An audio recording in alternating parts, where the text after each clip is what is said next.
So today then we are going to chapter 7 and looking at our first cell organelle in detail, and that would be the cell membrane. So this is going to be page 33 in your course outline, page 126 in the text. And so just a reminder that all cells have cell membranes. And so this is an extremely important cell organelle because it regulates how things move into and out of the cell. So without that plasma membrane, that cannot happen. So the plasma membrane, as it mentions there, is the boundary that separates the living cell from its surroundings. Now, a lot of times, one cell organelle we did talk about, and you guys have had a chance to look at this under the microscope when we looked at that aquatic plant called Elodia. And you were able to see the plant cell here. You'll be looking at more plant cells today. And these little circles inside, anybody remember what those are? The green circles? Chloroplasts, exactly. So again, we have a whole chapter just looking at the chloroplast. But remember, more specifically, this outer edge here on a plant cell is a cell wall. And when we look at it with a scanning electron microscope, you can see it's very fibrous. So it's very rigid, and it's important for plants because it resists rupturing when water moves into a plant cell, and that's how a plant stands up. So that's how plants are not wilted when they get water, because that water fills in here and creates sort of a pressure. So do plant cells have a cell wall, a cell membrane, or both?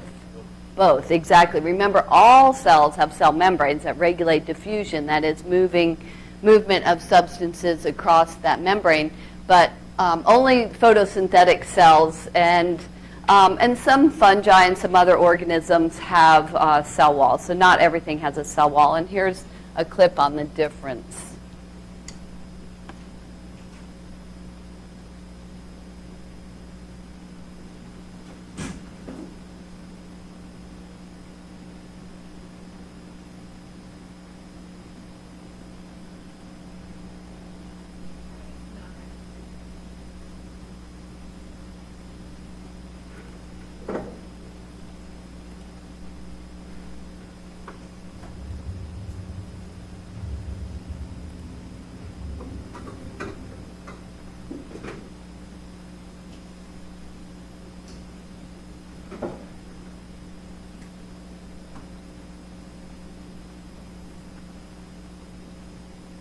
Cells are the smallest unit of life.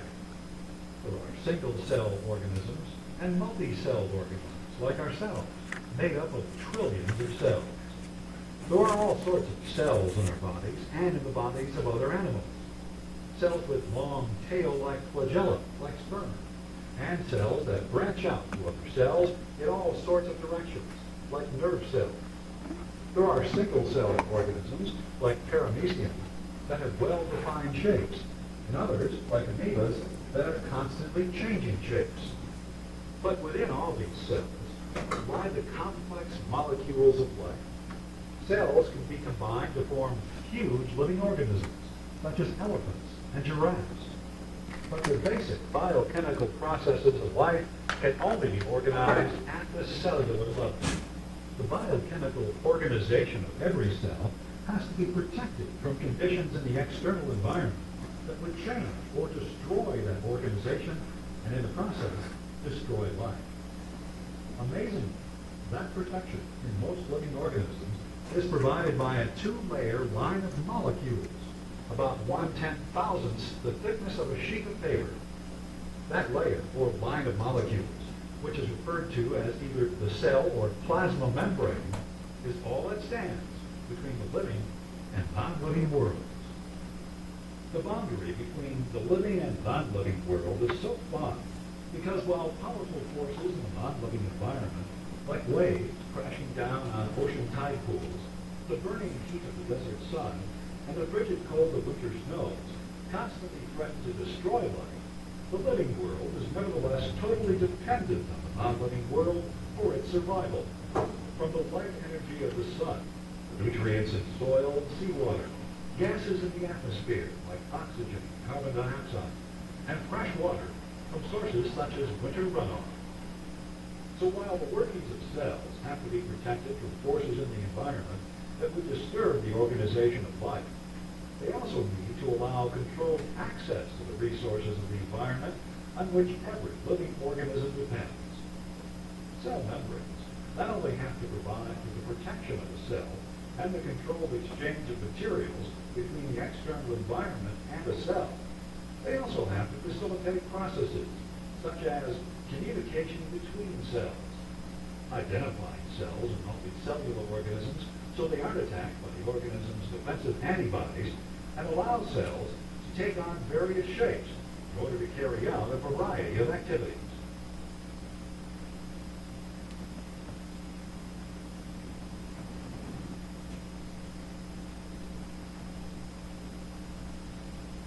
While in animals, the cell membrane is exposed directly to the external environment.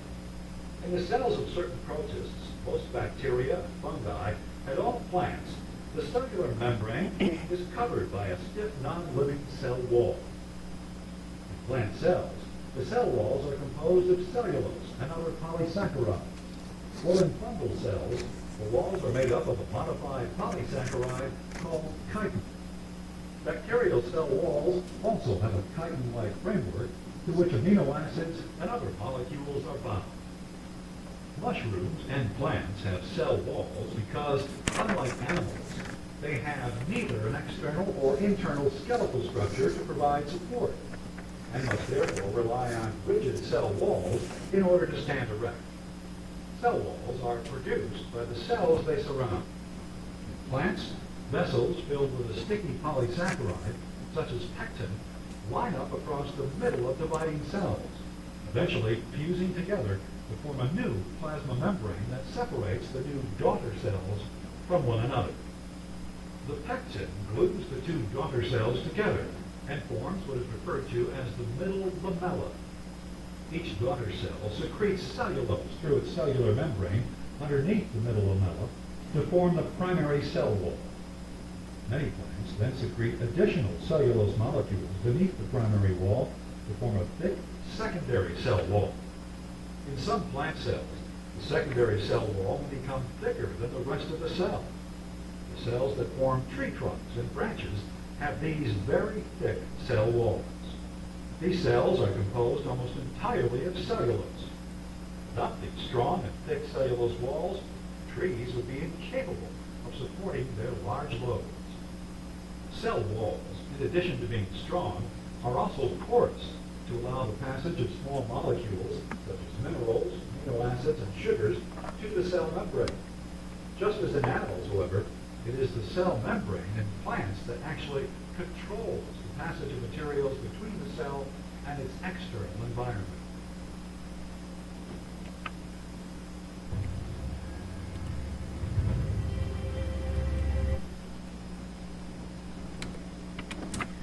Okay, so hopefully you remember from the last section that the major molecule that makes up the cell membrane is the phospholipid.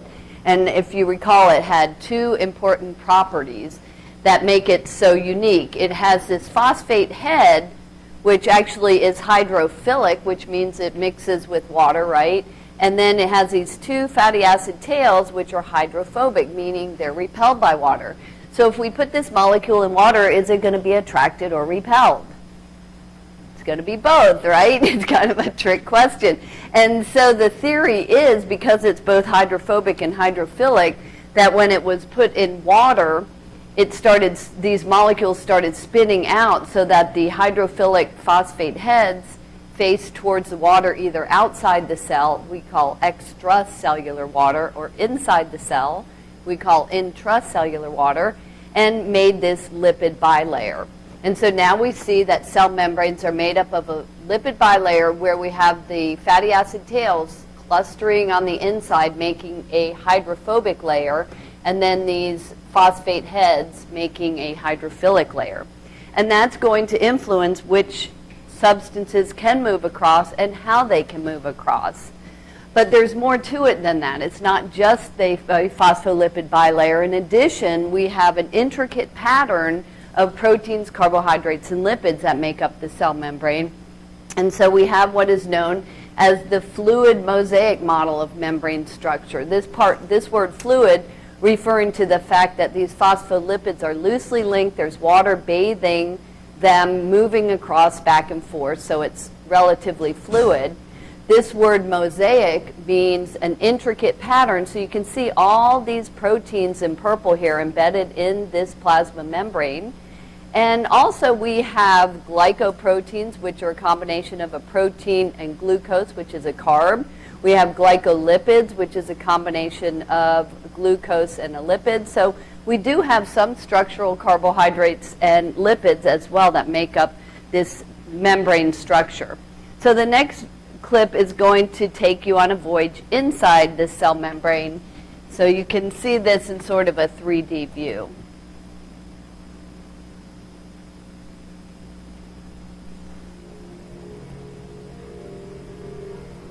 The membrane of the cell is a bumpy film of fatty molecules. Proteins rise like trees from its oily layer to pump and channel minerals and nutrients through the membrane.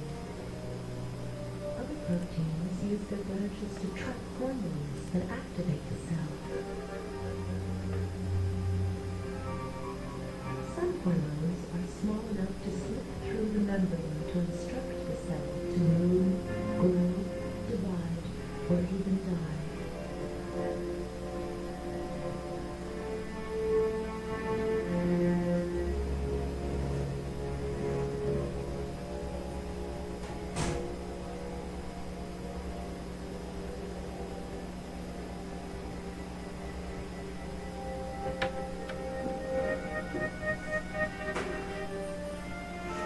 Larger hormones dock at protein receptors.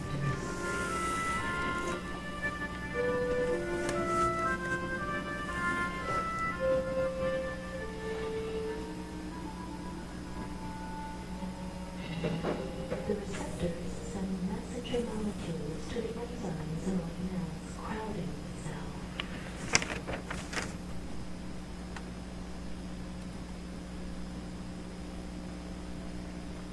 Okay, so we've seen what the phospholipids are about, but what about these proteins that are embedded in the cell membranes as well?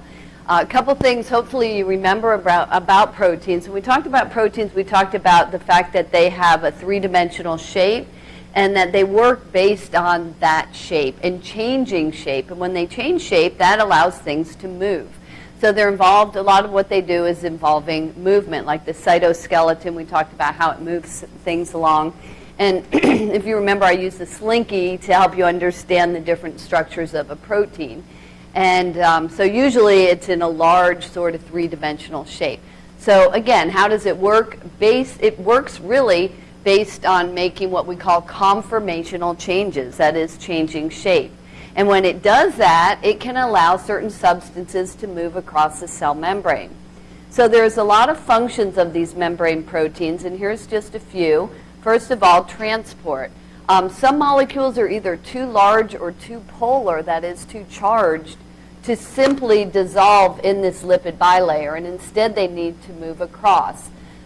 So these proteins can change shape, allowing them to move across. Sometimes we need to force one against a gradient, which means if you already have a lot on one side and you need to get some more across, we can do that, but it does require energy in the form of ATP. So we're going to talk about this here next.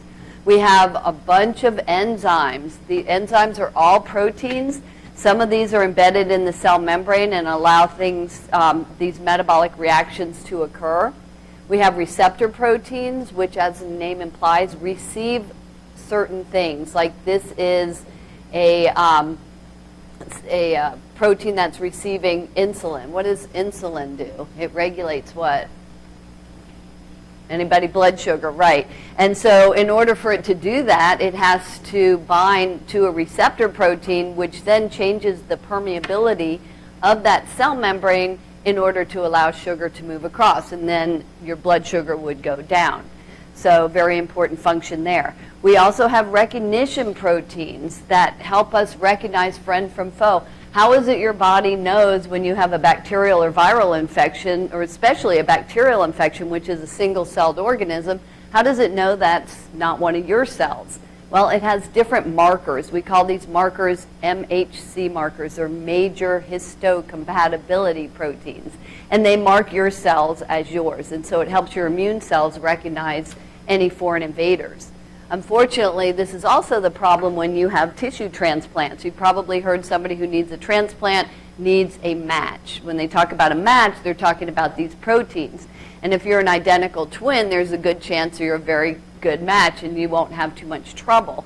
But if most people that have transplants are always going to have a bit of tissue rejection because of these proteins. So the body's going to recognize them as foreign and attack them. So they always have to be on immunosuppressant drugs when they have a heart transplant or something like that. We also have intracellular joining proteins that sort of help cells connect to one another, like with our epithelium or our skin cells. And then we have the attachment to the cytoskeleton. We talked about how things sort of get shunted along on that cytoskeleton, almost like a monorail. So those are also different kinds of membrane proteins. So those are just a few. And we say that the plasma membrane is, new term here, selectively permeable. So what that means is permeability is the ability for the substance to move across. But when we say it's selective, it depends actually on how big the openings are in that cell membrane. So if they're large enough, these small molecules can move across, but these look like red blood cells are too big, for example, to move across. So it's selective based on the size of the pores. Now, next week in lab, we're going to be doing some different experiments that look at this and look at the size of the molecule compared to the size of the pore. And if the molecule is larger than the pore size, it can't move across, just like those red blood cells. If it's smaller, it can move across. So just kind of keep that in the back of your mind. Here is a clip on this idea of semi-permeability.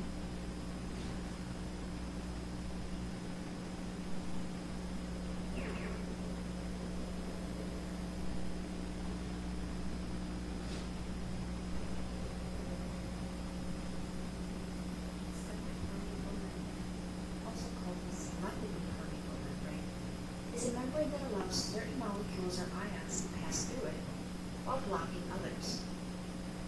One example of a semi-permeable membrane is a phospholipid bilayer.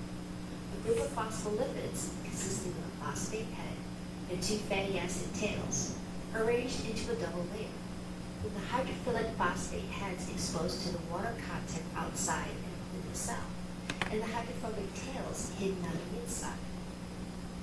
In general, small, non-charged molecules such as oxygen or carbon dioxide can freely cross the membrane without an input of energy. They're able to slip between the heads of phospholipids and pass through the hydrophobic tails through a process known as diffusion. These molecules are able to move down their concentration gradient as they move from an area of high concentration to an area of lower concentration. In contrast, ions and polar molecules have difficulty crossing the membrane. To move as quickly as is necessary, they are often assisted across the plasma membrane by carrier proteins. The proteins that conduct this forward transfer are often called pumps because they use energy to force molecules or ions to move from an area of lower concentration to an area of higher concentration. This is commonly referred to as up or against the concentration gradient.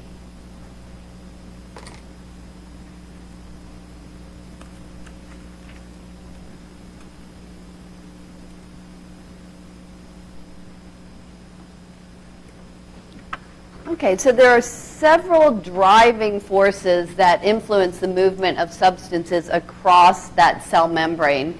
And the one that you were just looking at in that video clip, the primary one we're going to focus on is the concentration gradient. So that substances tend to spread out. They go from greater concentration to less. So a good analogy would be taking a jar of marbles and then dumping them. What happens? They all spread out. Why are they spreading out? Well, they're hitting each other kind of like balls on a pool table, and that makes them spread out more. So anything that increases molecular collisions increases the spreading out, and the word for that is diffusion. Diffusion literally means spreading out.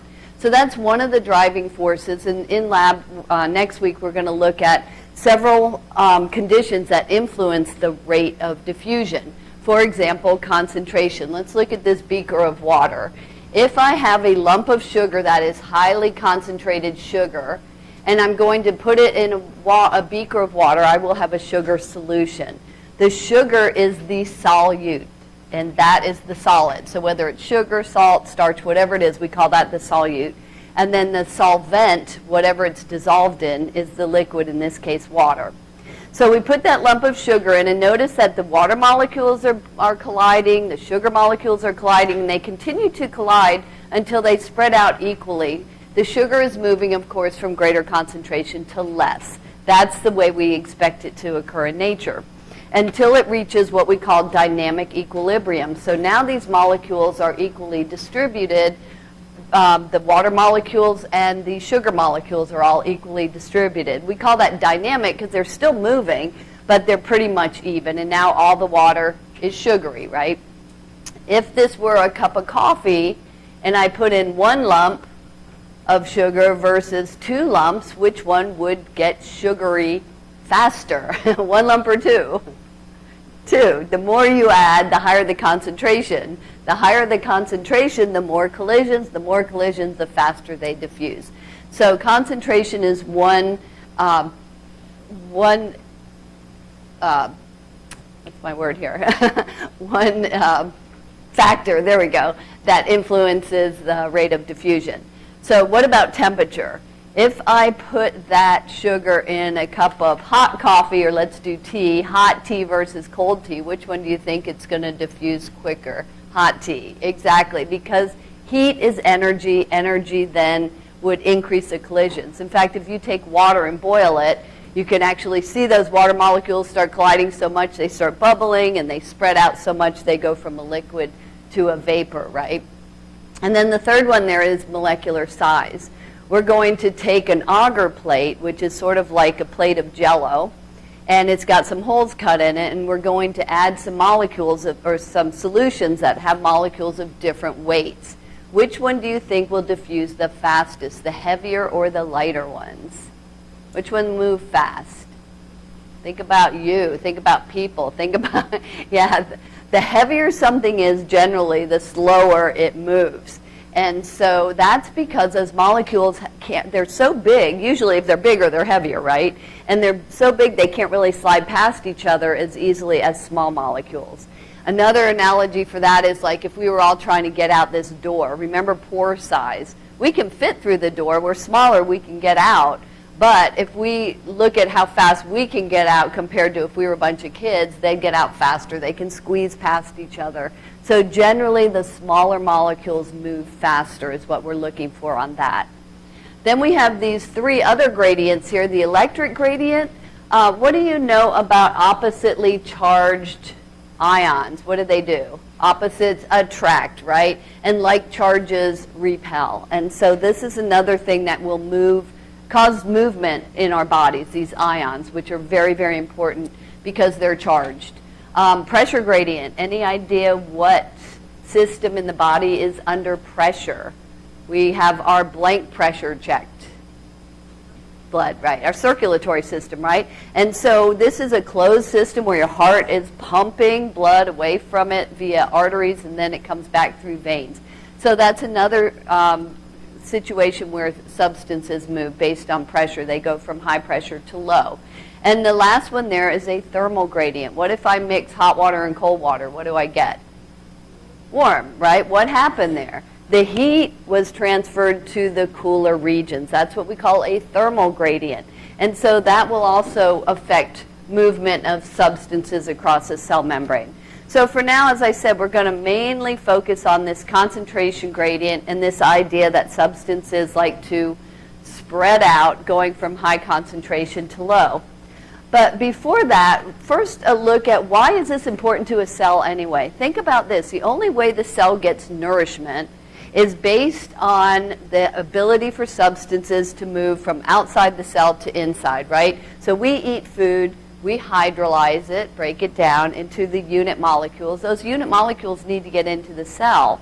But one thing that will influence which molecules can get in and how many of them, besides just the surface area in general, how much cell membrane is there, is this idea of surface area to volume ratio.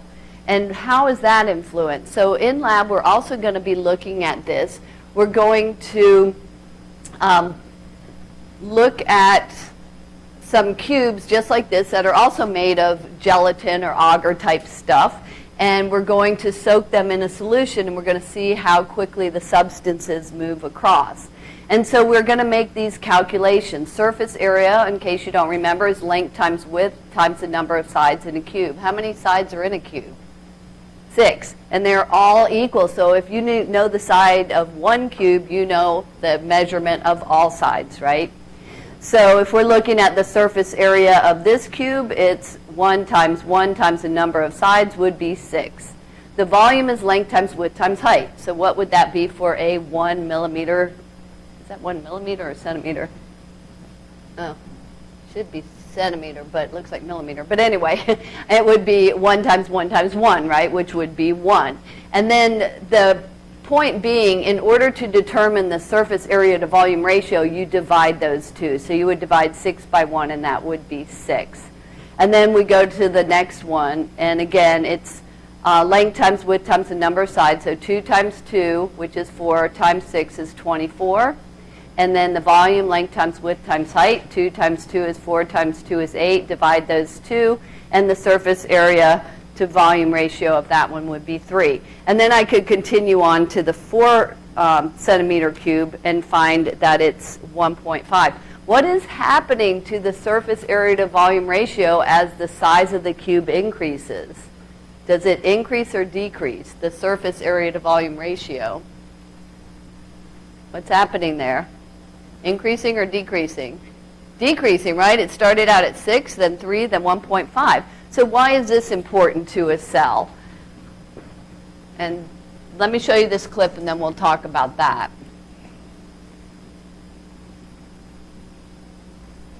This is similar to what we're doing in lab with the cubes that I mentioned. Friday's not night.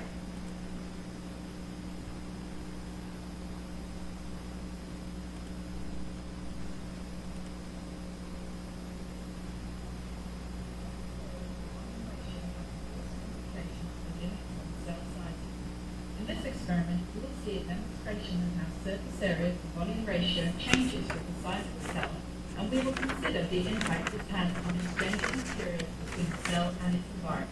A cell is a metabolic compartment where many different chemical reactions occur.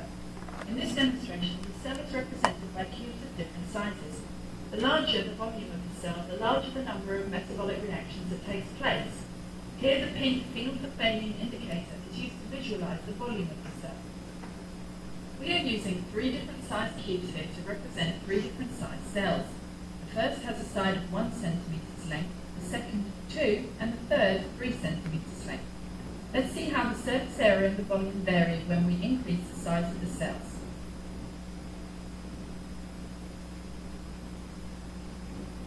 As the size of the cell increases, so too does the surface area and volume. However, notice that the volume of the cell increases faster than the surface area when a cell grows, therefore decreasing its surface area to volume ratio. What this means is that the greater the size of the cell, the less surface area it has relative to its volume. Here our beakers of hydrochloric acid represent the raw materials which need to enter the cell from the outside in order for its metabolic reactions to take place. Exchange of materials across the cell membrane often occurs through the process of diffusion, where dissolved molecules move from areas of high concentration to areas of low concentration. When the cubes are placed in the hydrochloric acid, the acid representing the raw materials will diffuse into the cubes, turning the indicator clear. Let's see how this rate of diffusion varies. Raw materials must be able to reach all parts of the cell's volume quickly. Notice how the acid is diffusing into each cube at the same rate, but that in a given time period it is reaching a greater proportion of the volume in the small cube as opposed to the bigger cube. Eventually, the acid reaches the center of the 1 centimeter cube, but in the same time period, it does not reach the center of the 3 centimeter cube. So why is this important? Notice that when volume is too large relative to surface area, or the surface area to volume ratio is too small, as in the 3 centimeter cube, diffusion cannot occur at high enough rates to supply its raw materials to the whole volume of the cell. At this point, the cell cannot get any larger.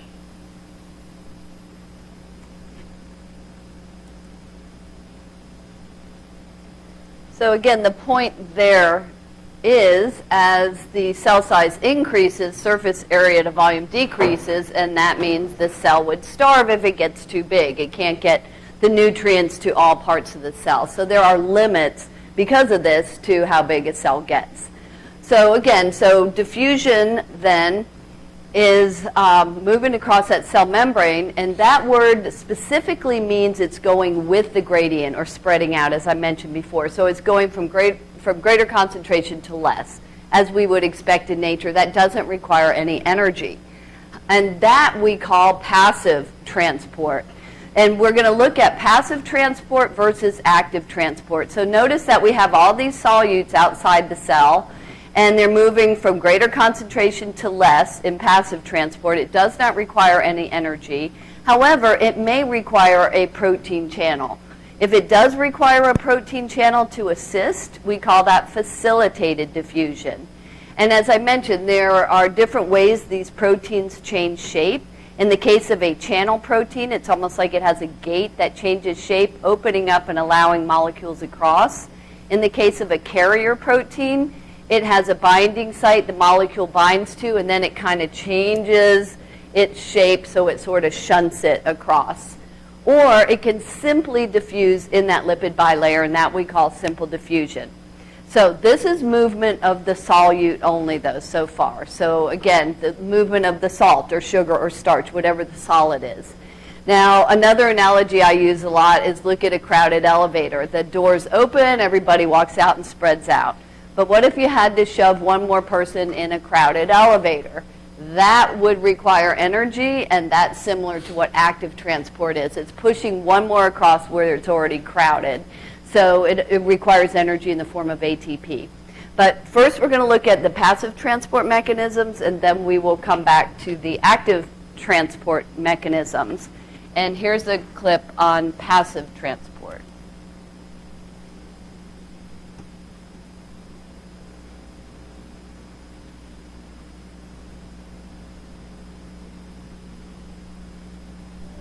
Tell me some more.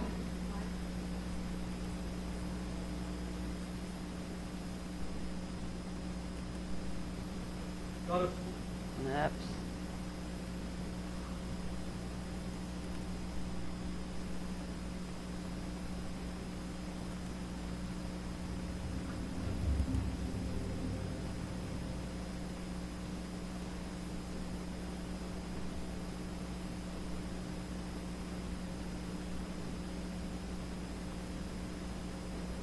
Diffusion can also occur through cell membranes.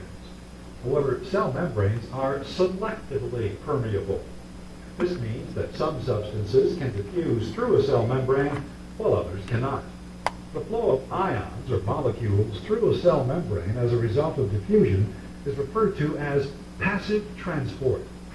It is referred to as passive transport as it requires no energy from the cell in order to carry a substance across the membrane.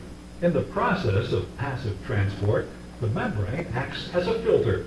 Phospholipids and protein channels control which molecules can cross the membrane and may influence the rate and timing of the movement of ions and molecules across the membrane.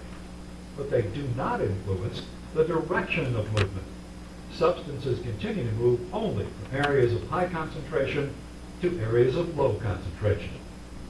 Let's now look at three types of passive transport that occur as a result of diffusion: simple diffusion, facilitated diffusion, and osmosis.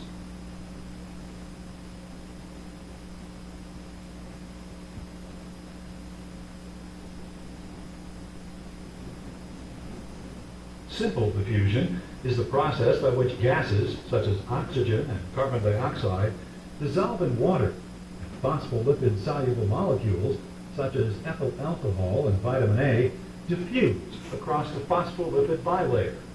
This is referred to as simple diffusion because these substances can cross anywhere along the phospholipid bilayer. Most other types of diffusion, such as facilitated diffusion, which we will look at in a moment, requires a substance to cross the membrane through a protein channel or with the help of a carrier protein. Generally, the rate of simple diffusion of a substance across a membrane is a function of the relative concentration of the substance on either side of the membrane, the size of the substance's molecules, and on that substance's lipid solubility.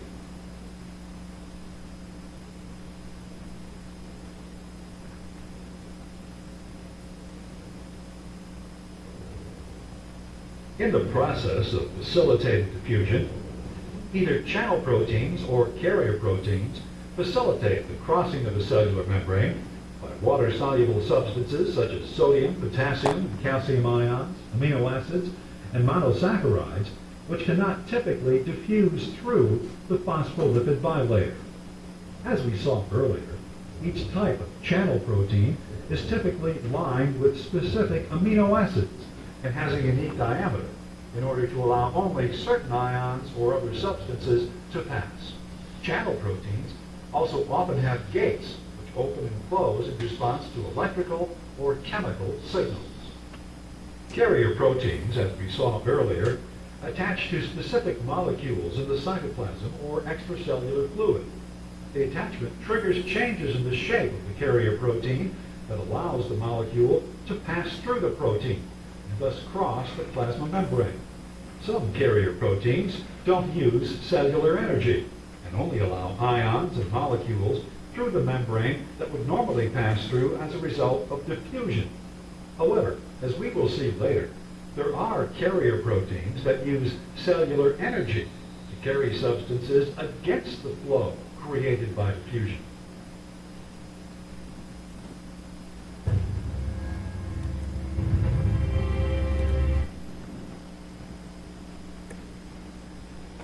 Okay, so when I was talking about that word diffusion, I was saying that refers to the movement of the solute. That's a kind of tricky word to say, so I wrote the pronunciation up here on the slide. And remember, in order to talk about diffusion, you really need to have two different environments. So we're talking about on one side of a membrane compared to another side in this example. So here's your semi-permeable membrane, and notice it has openings. These are the pores or openings in that membrane. These molecules are small enough to move across, and so since there's a higher concentration on this side than this side, the net diffusion is going in this direction. And it will continue going in this direction, as I mentioned earlier, until it reaches dynamic equilibrium. And by dynamic equilibrium, again, that word dynamic meaning it's still moving. It's just they're moving back and forth kind of equally. So the solutes are equally distributed among the solvent.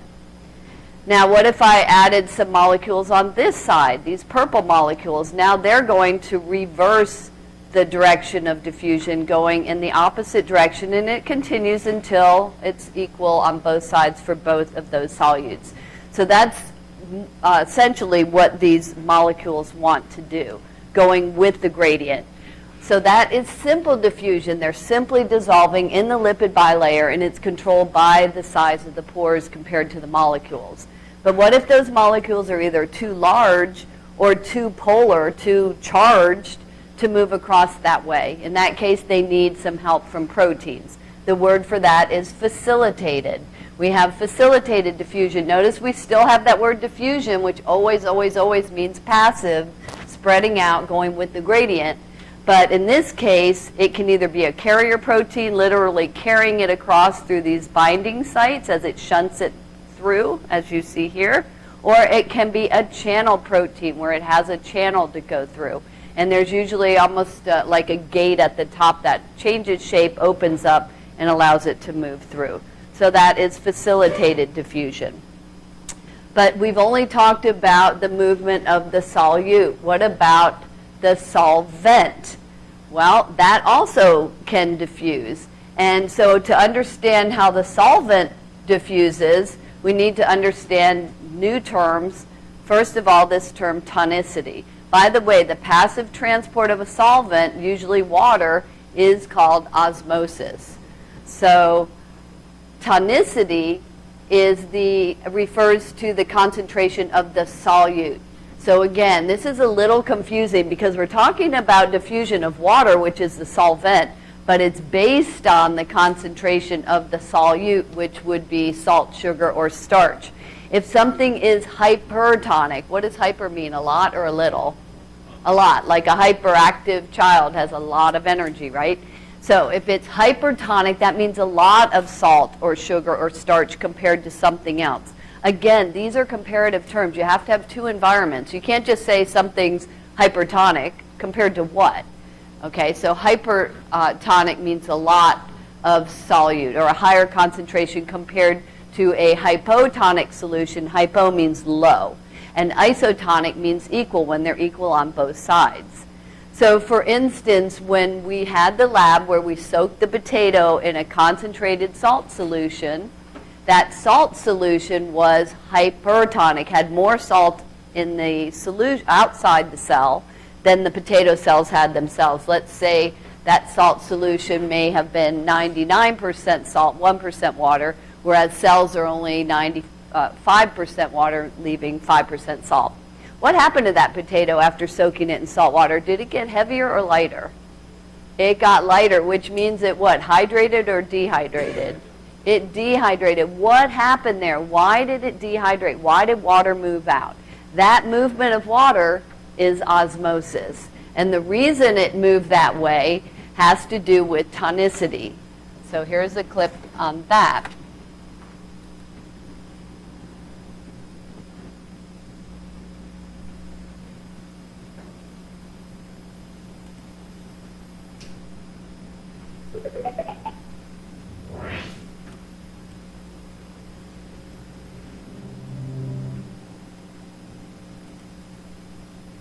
Can you smell that delicious cake?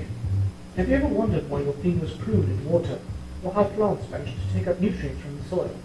All of these things require the movement of substances by either diffusion, osmosis, or active transport. In this two-part series, we're going to discover how cells take in useful substances and remove waste using these three methods of transport. The exchange of materials occurs between cells and the environment across the cell membrane. To make this exchange as efficient as possible, some organisms have evolved specialized exchange surfaces, like the alveoli in the lungs, or root hairs in plants, or the nephrons in kidneys. Depending upon what is being exchanged and which direction along the concentration gradient things are traveling, will determine whether diffusion, osmosis, or active transport will be used. Let's start with diffusion. The lovely smells of the cake spread around the room by diffusion. Diffusion is the process in which particles spread out from each other. They move from high concentration, so right by the cake, to an area of low concentration, so everywhere else in the room. In diffusion, particles move down the concentration gradient until they are evenly distributed. For particles to move like this, they need to be a gas, or particles of a dissolved substance. Diffusion is seen throughout nature and allows substances to pass into or out of cells across the cell membrane. But they must be dissolved, and there must be a concentration gradient that they can move from high concentration to low concentration. Gas exchange in the lungs, so oxygen moving from the alveoli into the blood, and carbon dioxide from the blood into the alveoli, are both great examples of diffusion. Carbon dioxide moving from the air into the leaves of plants also moves by diffusion, but it doesn't have to be a gas. How digested foods, like amino acids, move from the small intestine into the blood also moves by diffusion. You can also have facilitated diffusion, where the movement is still down the concentration gradient, but special carrier proteins are required to enable the movement. Glucose and ions need carrier proteins to move across the membrane. Osmosis is very similar to diffusion, but just for water. It is the movement of water into or out of the cell. Again, it is the movement from a dilute solution, so high concentration of water molecules, down the concentration gradient to a more concentrated solution, so low concentration of water molecules. The water molecules move across a partially permeable membrane. water molecules move at random, so some do go back across the membrane. But the overall net effect is that there is movement to the more concentrated side, or the side with less water, until equilibrium is reached, or until there is no net movement of water anymore. Osmosis out of a cell can cause big changes. Animal cells shrivel up, and in plant cells the membrane and cytoplasm shrink away from the cell wall, causing the cell to become flaccid. And if osmosis causes lots of movement of water into the cell, plant cells swell and become turgid. They have a strong cell wall which prevents them from bursting, whereas animal cells don't have a cell wall, and so they burst. The absorption of water by plant roots and the absorption of water in the small intestine and the colon all use osmosis. So we know all about the movement of gases and water, but what is active transport for? Watch part 2 to learn about active transport.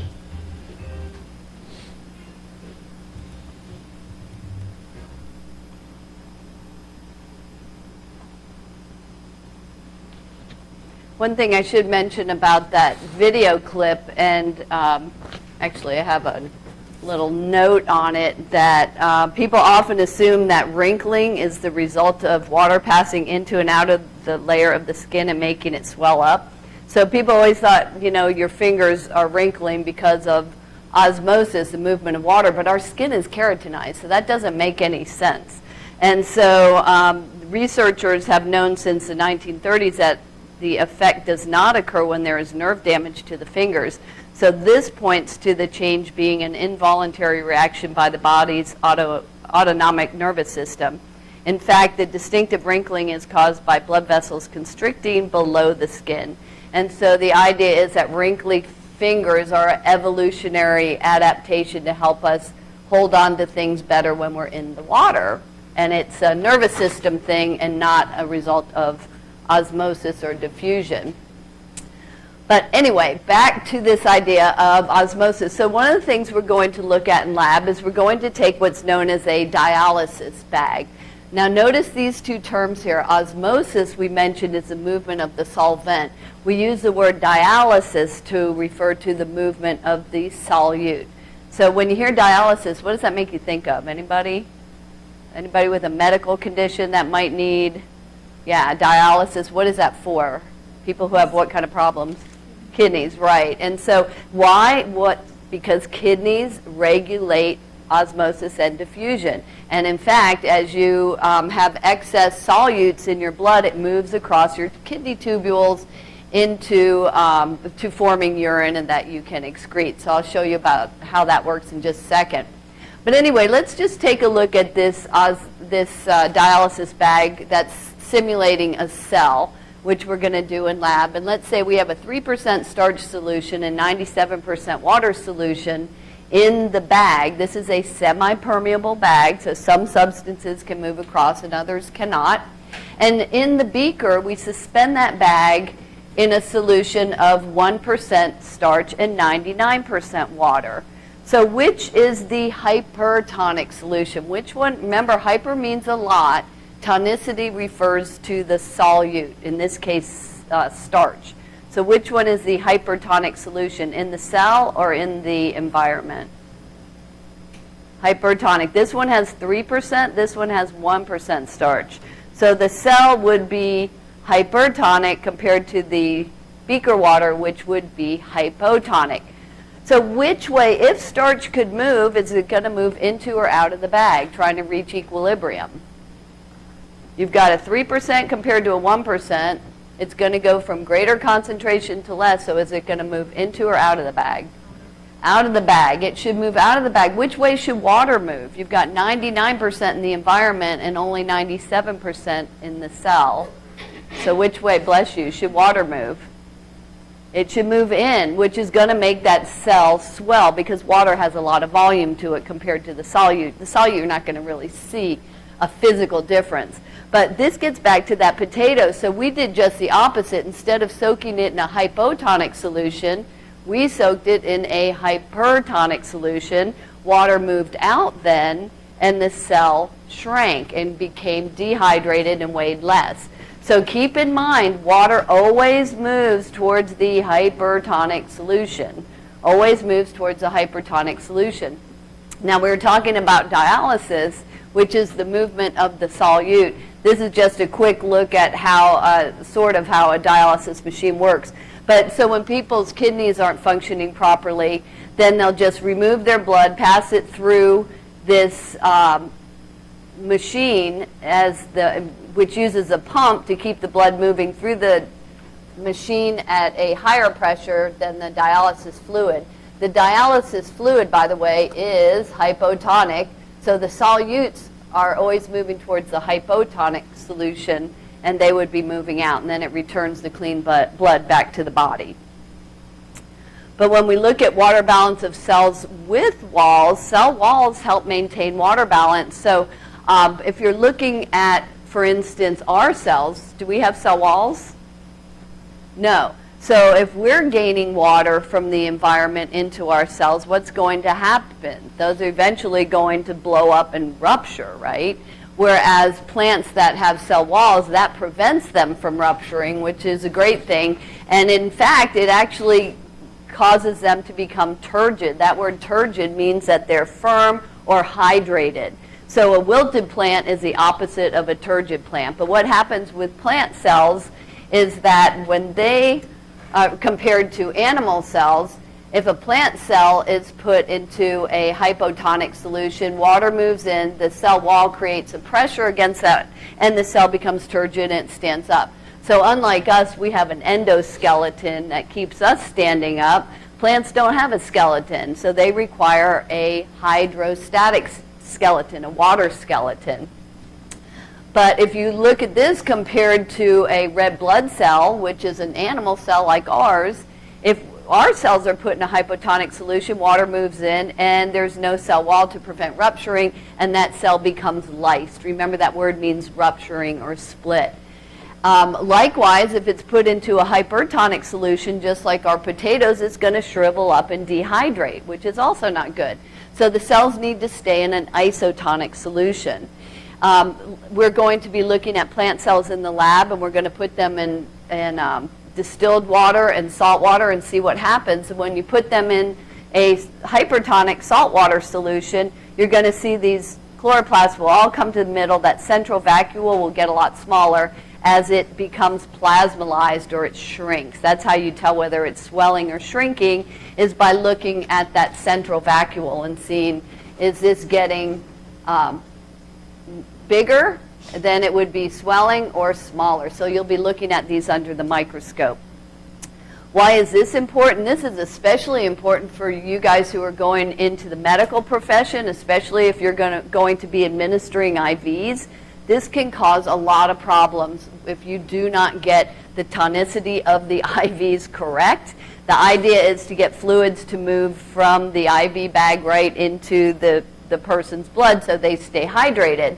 But as it mentions here, you can, if you administer it too quickly, it can cause hemolysis, which is what you see here, or sorry, here, hemolysis, lysis is lysing, so it can cause those cells to actually rupture. And if you have IV fluid overload that is too much over a period of time, those fluids start moving out of the blood into the tissues, and you get edema, you get swelling, you get something called acute pulmonary edema, APO, which is pulmonary refers to your lungs. It's actually water starts filling up in the lungs, making it difficult to breathe, and also can even influence the heart's ability to pump, causing congestive heart failure. So you have to be very, very careful with IV fluids and understand these principles of diffusion and osmosis. Why should people with high blood pressure be on a low salt diet? Let's look at it this way. Let's say we have a blood vessel, and in our blood we have water inside our blood vessel, we have water outside, just like all of our cells. And so if you eat, say, a lot of salt, what's that going to do to the tonicity of the blood? Make it more hyper or hypotonic? Hyper, so it would become hypertonic. Which way does water move? Towards the hypertonic solution. So it's going to move in. That's going to increase volume, which does what to pressure? Increase volume, it increases pressure. And so, and now most people have ways of maintaining our osmotic pressure.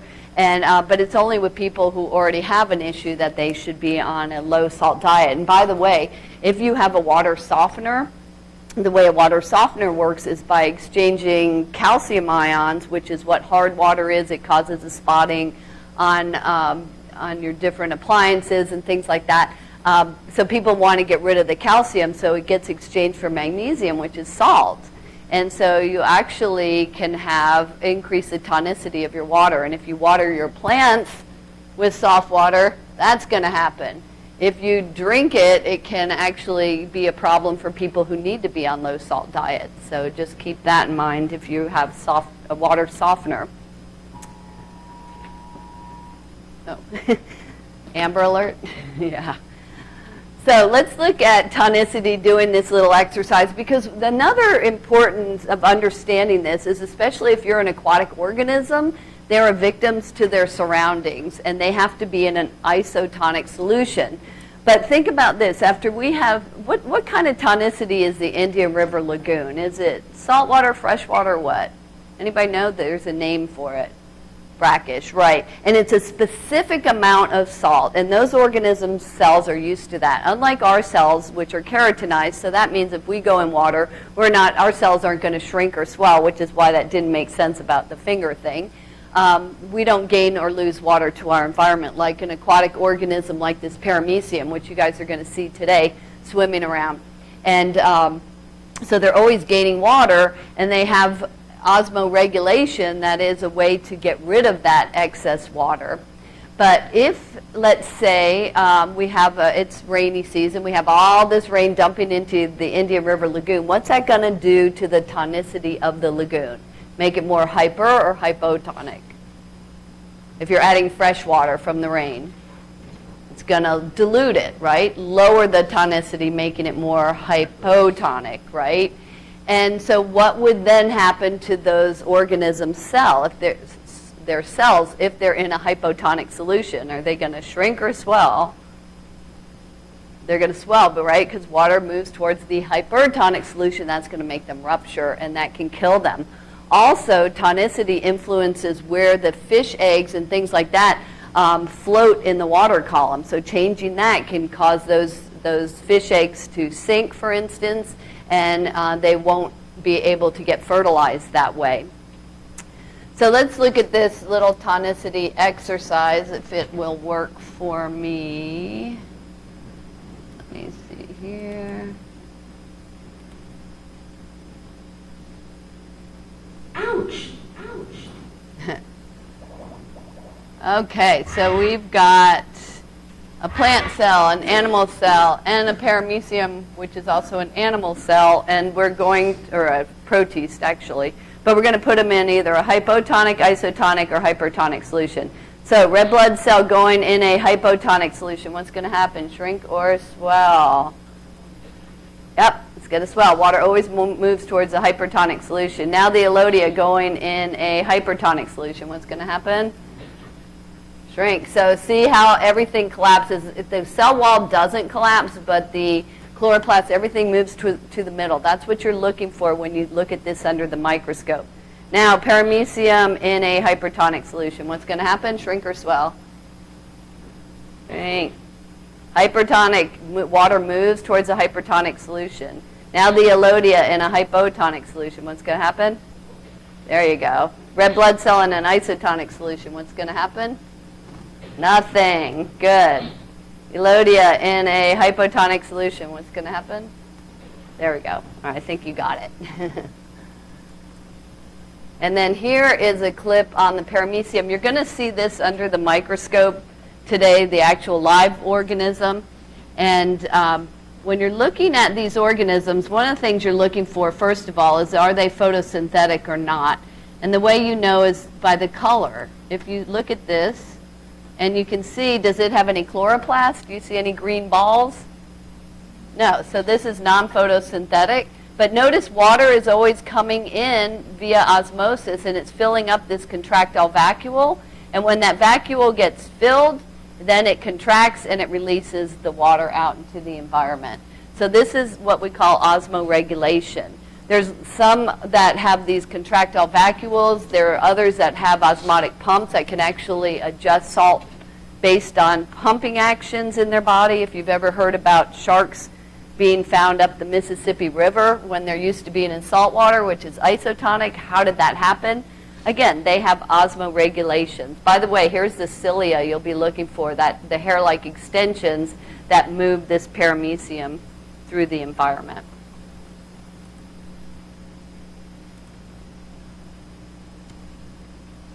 Okay, another thing I want to show you is this, another procedure that we're going to be doing in lab. This is looking at plasmolysis in a red onion. So watch this procedure. What we're going to be doing is making a wet mount using a red onion and then putting it in salt water, fresh water, and looking to see if it's going to shrink or swell. So this is something that sometimes is hard to see. That's why I like to show you this video so you can see how it's done and what hopefully you will see.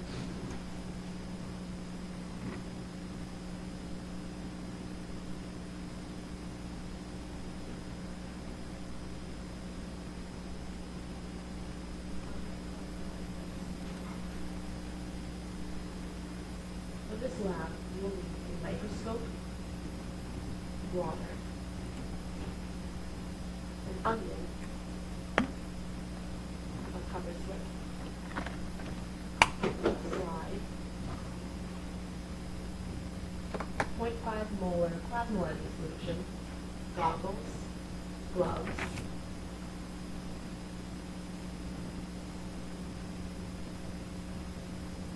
prepare sections of the outer epidermis of a red onion bulb by peeling a thin portion off one of the leaves with a razor blade. Place a section of the peeled onion on a slide. Add a drop of water and a cover slip.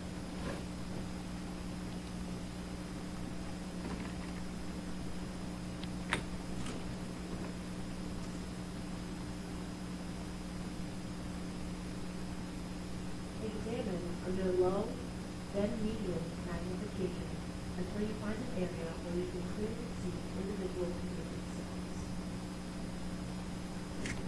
Draw a drop of plasmolyzing solution under the cover slip while observing the onion cells under the scope.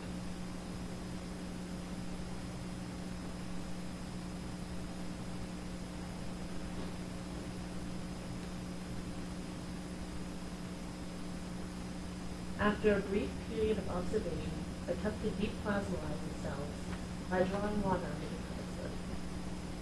Record your observations of the plasmolysis and deplasmolysis by drawing the before and after cell. Be sure to label your drawing. So what did it look like happened to those cells? Did they shrink or swell? They shrunk, right? So you could sort of see how the red on the red onion sort of started caving in, almost like an hourglass. So that's an example of something that has plasmolized or has shrunk. That is, it dehydrated when it was put in that solution, which means, was that solution hyper or hypotonic? Water moved out towards the hypertonic solution, so that was hyper. Now with the Elodia, this one's hard to see also, so I want to show you. We're going to also do this with the Elodia, which is the aquatic plant cell that you've looked at once already. And this time we're going to do pretty much the same thing. Here we're putting it in a 20% hypertonic sucrose solution. And notice that as you're looking at these chloroplasts and seeing as they move towards the center, that means the cell is shrinking. The cell wall is not going to move because that just maintains. Now we're going to put it in a hypotonic solution. And so what should happen now? Shrink or swell? Swell, right? Now you'll see they're just getting bigger. They're looking more hydrated. And again, just watch the chloroplasts. Are they moving towards the center or are they spreading out? If they're spreading out, then the cell is swelling. If they're moving towards the center, then the cell is shrinking or dehydrating. Now, what happened here?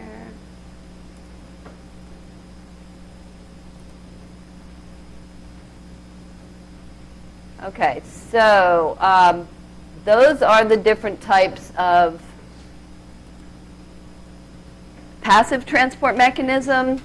And now I just want to show you one more video that will compare those to this next type of transport called active transport.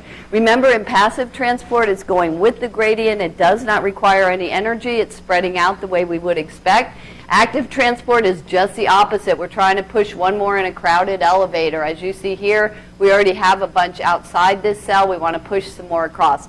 It does require energy. And here's the clip on that.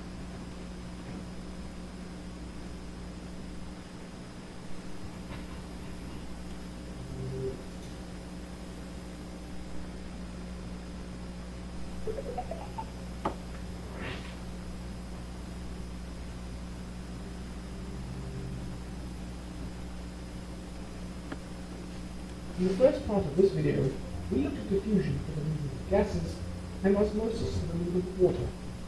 They were things that could easily move from a high concentration to a low concentration. That makes sense. So what is active transport for? Well, the clue is in the name, active. What has to be done? Active transport moves molecules from a low concentration to a high concentration against the concentration gradient. This is the opposite of diffusion and osmosis. And because it is not the natural direction, energy is required to make it work. Active transport is carried out by protein carriers within the cell membrane, and they have a specific binding site for the exact molecules they are transporting. The substance binds to the protein carrier on the low concentration side. Using energy from respiration, the protein carrier releases the substance on the other side of the cell membrane, where it is already at a high concentration. See the difference between diffusion? No energy is needed because the molecules can just slide down the concentration gradient, whereas in active transport, we are joining the crowd, and so more effort is needed, hence the ATP. Active transport allows cells to absorb substances from very dilute solutions, such as root hair cells taking in mineral ions from the soil, and in kidneys, so we can hang on to the substances our body needs, such as glucose and sodium ions. Cells which carry out a lot of active transport often have lots of mitochondria to give them the energy they need. So from these two parts, you should know how cells take in substances and get rid of waste by diffusion, osmosis, and active transport. Just remember that for diffusion, the substance moves down the concentration gradient from a high concentration to a low concentration. Just think of the slide. You don't need any energy to go from high to low.